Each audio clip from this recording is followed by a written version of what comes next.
السلام علیکم۔ رضا علی حجویری آپ کی خدمت میں۔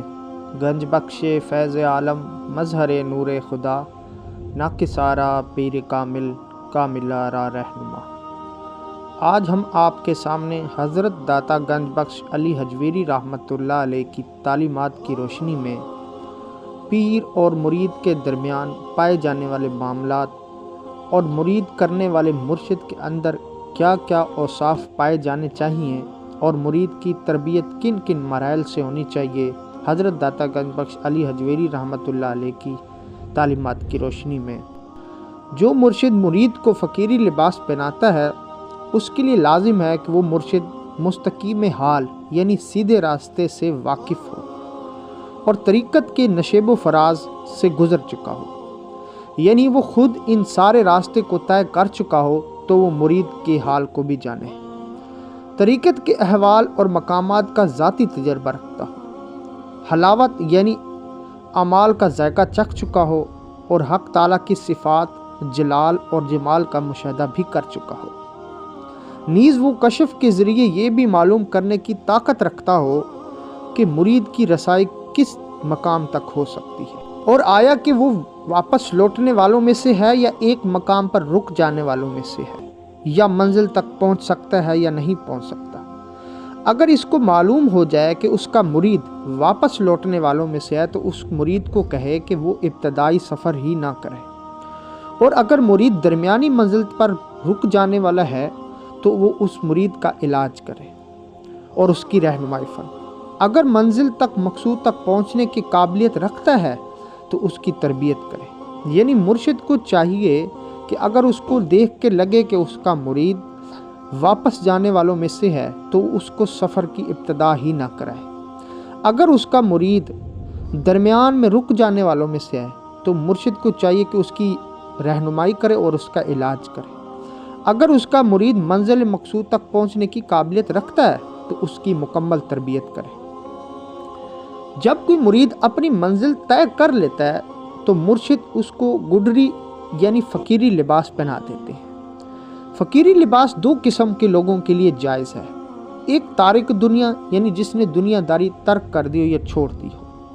دوسرا عاشقان الہی یعنی جو اللہ تعالیٰ کا عشق رکھتے ہیں۔ اور مشائخ عظام کا دستور یہی رہا ہے کہ جو شخص مرید ہونے کے غرض سے ان کے پاس آئے ان کو 3 سال تک اپنے پاس رکھ کر یہ 3 کام اس سے لینے چاہیے: 1 سال خدمت خلق، 1 سال خدمت حق یعنی زہد اور تقوی عبادات، اور 1 سال اپنے قلب کی نگہبانی یعنی اس کے دل میں کسی اور کا خیال باقی نہ رہے۔ خدمت خلق اس وقت انجام دی جا سکتی ہے جب انسان اپنے آپ کو خادم اور ساری مخلوق کو مخدوم یعنی اپنے سے اعلیٰ سمجھے، یعنی بلا امتیاز ہر شخص کو اپنے آپ سے بہتر سمجھے اور ہر شخص کی خدمت اپنے لیے لازم قرار دے دے۔ یہ خدمت نہیں کہ کسی کو مخدوم بھی سمجھے اور اپنے آپ کو مخدوم سے افضل بھی سمجھے، کیونکہ یہ واضح خسارہ اور صاف دھوکہ ہے اور آفات زمانہ یعنی زمانوں کی مصیبتوں میں سے ایک مصیبت بھی ہے کہ جب ہم خدمت کسی کی کرتے ہیں لیکن ہم اس سے اپنے آپ کو افضل بھی سمجھتے تو ہماری خدمت نہیں ہوگی۔ آپ جس کی بھی خدمت کریں گے اپنے آپ کو خادم ہی سمجھیں گے تو وہ خدمت سر انجام ہوگی۔ خدمت حق یعنی اللہ تعالیٰ کی خدمت۔ اب خدمت حق تعالیٰ اس وقت ممکن ہے کہ دنیا اور عقبہ یعنی آخرت کے تمام لذات کا خیال دل سے نکال کر حق تعالیٰ کی عبادت میں خالص ہو جائے،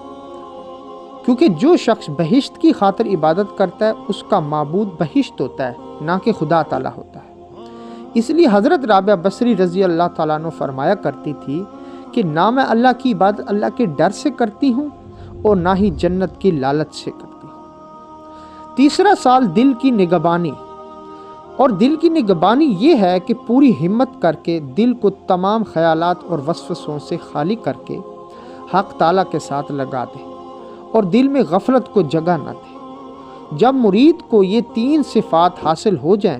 تو اس کو مرقع یعنی گڈری یعنی فقیری لباس پہننے کا حق حاصل ہو جاتا ہے، تب اس کے لیے مرقع حقیقی ہوتا ہے نہ کہ رسمی ہوتا ہے۔ اللہ تعالیٰ سے دعا ہے کہ اللہ تعالیٰ ہمیں صراط المستقیم پہ چلنے کی توفیق عطا فرمائے،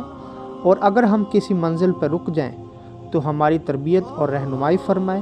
اور ہمیں منزل مقصود تک پہنچنے کی توفیق عطا فرمائے۔ ویڈیو آپ کو پسند آئی تو چینل کو سبسکرائب کریں، لائک کریں اور کمنٹس کریں۔